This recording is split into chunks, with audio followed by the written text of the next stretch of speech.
asa n'uhora yifite icyizere cyinshi kandi agakunda gushimwa n'abandi mu ruhame, agakunda ko bamuvuga neza usibye ko rimwe na rimwe anabigeraho. Uyu arakundwa. Iyo ushishoje neza ubona ko ari umuntu atagisaba imbabazi, udashobora kwemera ikosa, ahindura ukuri akurikije inyungu ze n'ikimunogeye akenera gushimwa nk'uko akenera guhumeka. Iyo ugerageje kumuhangara cyangwa kumunenga ntabwo arakara gusa, ahubwo arakomereka. Ibi bigatuma wibaza uti ese koko ni icyizere yigirira cyangwa harimo n'ikindi? Wumvise aya magambo, hari umuntu uzi cyangwa uwo mubana cyangwa uwo mwabanye wa hafi waba ameze atyo? Niba igisubizo ari yego, birashoboka afite ikibazo cyitwa narcissisme. Abantu tuvuga ko biyemera cyane ariko mu by'ukuri baba barwaye cyane. Aba barwara indwara yo kwikunda birengeje urugero. Reka tubivugeho. Mu myemerere ya kera y'Abagiriki mu ishyamba witwaga Igo, uyu yakunze cyane Narcisse, umusore wari mwiza cyane warabaye imbata y'isura ye. Uyu yarikundaga ku rugero rukomeye cyane. Iyo yanyuraga ku mugezi cyangwa ahantu hari amazi meza akabona isura ye mu mazi, yarahagararaga akireba cyane, agashimishwa n'ubwo bwiza butagira akagero. Uyu Narcisse yaje gupfa azira kwireba mu mazi. Ibi byose nibyo tugiye kuvuga muri iki kiganiro. Narcissisme, iyi ni imico umuntu agira yo kwikunda cyane. Iki gihe umuntu yumva ko arusha abandi byose, yumva ko arusha agaciro n'ishimwe, ariko ibi byose bikabije kandi ntibifite ishingiro.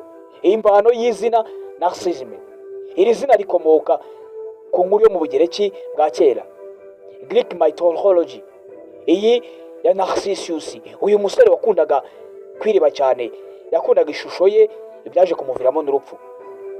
Narcissisme ituruka ku mpamvu nyinshi zihurira ku mibereho y'umuntu, uburyo yakuriyemo n'imiterere y'umutima we. Umwana wahoraga ashimwa atavugirwamo, igihe cyose agirwa special, ashobora gukura yumva ko isi yose ari iye. Ariko nanone abakuze barwaye Narcissisme benshi bavuga ko bayikuye mu miryango yabo itigeze ibaha urukundo nyarwo. Aba baratotejwe, barakubitwa, barababazwa, ntibereke urukundo. Ibi byabaviramo indwara ya Narcissisme. Ubushakashatsi bwerekana ko Narcissisme igira isano ya 30% n'uturemangingo genetics. Abafite Narcissisme baba bafite ibice by'ubwonko bidakora neza mu gice cyitwa interieur insulaire, gifasha kumva amarangamutima y'abandi. Sosiyete zigezweho zishyira imbere self promotion, like flowers na image. Ibi bitera Narcissisme gukwira cyane cyane mu rubyiruko. Iyo umuntu ufite YouTube channel, ufite Instagram account, ufite Facebook account, iyo yashize ifoto ye kuri Instagram cyangwa ahandi hantu hari hose, akabona ntabonye aba followers benshi, abamurayikinga benshi, ibi ngibi bimukora Narcissisme, kumva kadakunzwe, kumva ko isi yose itamushaka. Ibi byose hari abashakashatsi b'abahanga babivuzeho. Umushakashatsi w'umuhanga mu mitekerereze ya muntu witwa Sigmund Freud mu 1914 uyu yabivuzeho. Yabanje gukoresha Narcissisme mu buryo bwa siyanse. Uyu mugabo Sigmund Freud yavuze ko hari urukundo umuntu yifitiye rushobora kuba rwiza cyangwa rubi. Umugabo witwa Hans Koti 1971 yanditse igitabo cyitwa Analysis of the Self. Uyu yemeje ko Narcissisme ivuka ku gukumbura urukundo umuntu atigeze ahabwa igihe arakiri umwana. Ibi byose bifite ishingiro, bifite naho bikomoka. Umugabo bita Dr. Jean Twenge na Dr. Katie 2009 banditse igitabo bita Narcissisme Epidemic. Aba bavumbuye ko urubyiruko rufite Narcissisme ruri kwiyongera 12% mu 1980, ariko bageze kuri 30% mu 2006 mu rubyiruko rw'Abanyamerika. Dr. Craig Markin 2015 yanditse igitabo cyitwa Narcissisme Rethinking. Uyu yerekanye ko hari Narcissisme nziza iyo umuntu ifite icyizere kitabangamira abandi. Igitabo DSM-5 cyasohowe na American Psychotherapy Association gishyiraho ibipimo 9 bisuzuma Narcissism Personality Disorder NPD. Isuzumwa nibiri umuntu afite ibintu bitanu ibi bikurikira. Icya mbere no kwiyemera cyane. Icya kabiri kumva ko ari special kurenza abandi. Icya gatatu no gushaka kubaha no gushimwa. Icya kane no gutekereza ibintu bidashikirwa, ubutunzi, ubwiza. Icya gatanu no kumva ko gusa ushobora kuganira n'abanyabwenge. Icya gatandatu no kwitega serivisi zidasanzwe. Icya karindwi no gukoresha abandi mu nyungu zawe. Icya munani no kubura empathy. Icya cyenda no kubashyira cyangwa yumva abandi bamugira ishyari. Ibi byose iyo umuntu abifite nibwo asuzuma Narcissism. Niba koko uyu muntu arwaye indwara yo kwikunda cyane. Iyi mibare yavuye mu bushakashatsi bwa DSM 0.5% kugera kuri 6.2% by'abantu bafite NPD. Abagabo barwana inshuro ebyiri kurusha abagore. Urugero rwiza cyane, umuyobozi ushaka ko abakozi be bamuha amashyi igihe cyose ntashobora kwemera inama kandi afitiye amakosa mu gihe icyo ari cyo cyose.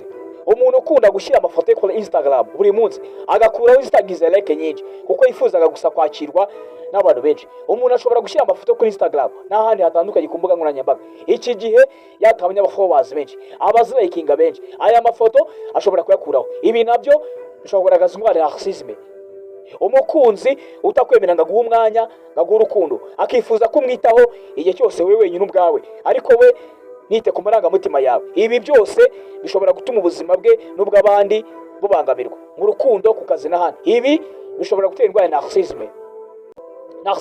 Iyi ndwara ishobora gukira. Impamvu zishobora gutuma indwara ikira, icya mbere ni ukumenya ko ufite ikibazo. Abantu benshi ntibemera ko bafite ikibazo cy'indwara ya narcissisme. Umuntu ujya muri therapy, psychotherapy, uyu yibanda cyane ku kumva gushyira mu mwanya abandi. Umuntu wiga guha agaciro abandi no kwemera ibibi z'ubushobozi bwe. Umuntu wemera kwiga gukira ibikomere byo mu bwana.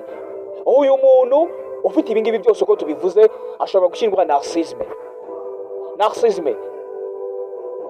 Indwara ya narcissisme si ukubaho wishimye gusa. Iyo bibaye bikabije, ibi nabyo byangiza ubuzima. Ibi byangiza imibanire, ibi byangiza urukundo, ibi byangiza kwiyumva neza. Ibi bimenyetso byose tuvuze haruguru bishobora kugaragaza ko ufite indwara ya narcissisme, indwara yo kwikunda cyane. Ibi byose bitangira umuntu akiri umwana. Ibi bishingira uburyo yakuze, aho yakuriye n'abo yakuriyemo, n'abo yakuranye nabo. Iyi myitwarire yose tuvuze haruguru igaragaza umuntu ufite indwara ya narcissisme. Umuntu ufite kwikunda cyane gukomeje kuruta uko yakunda abandi.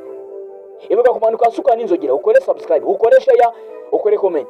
Niba hari umuntu wigeze kumva afite indwara ya narcissisme, ibi byandike muri comment ugaragaza uko wabibonye.